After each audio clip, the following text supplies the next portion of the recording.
This channel does not promote or promotion any illegal activities. All content provided by this channel is meant only for educational purpose only.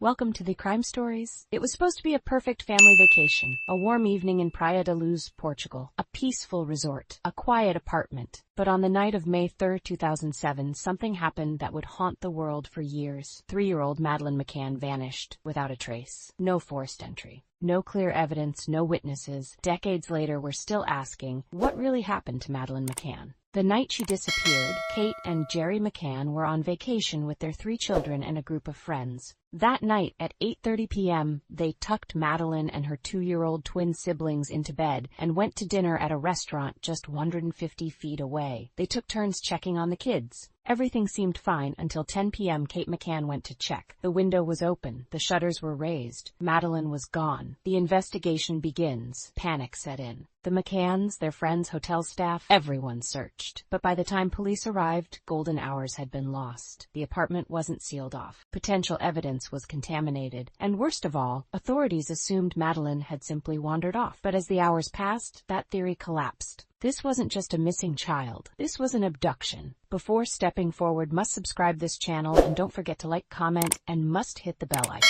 Key suspects and sightings. Several strange figures had been seen around the resort in the days leading up to the disappearance. One witness, Jane Tanner, reported seeing a man carrying a child in pajamas at 10:15 p.m. near the McCann's apartment. Other witnesses described suspicious men watching the resort earlier that week. A chilling possibility emerged. Was Madeleine taken by a child trafficking ring? The McCanns become suspects. As weeks passed with no answers, public suspicion turned toward an unlikely source, Madeleine's own parents. Portuguese police theorized that Madeleine had died accidentally in the apartment, and her parents covered it up. A cadaver dog detected the scent of death in the McCann's rental car. Blood traces were found inside the apartment. In September 2007, Kate and Jerry McCann were named official suspects, but without solid evidence, the case collapsed, and by 2008, they were cleared. New leads and a shocking suspect. Years passed. Sightings came and went. The case seemed hopeless. Then, in 2020, German authorities named a new suspect, Christian Bruckner, a convicted predator, a man with a history of crimes against children, and he was in Praia da Luz the night Madeleine disappeared. Police believe he may have kidnapped and killed her, but to this day no physical evidence links him to the crime.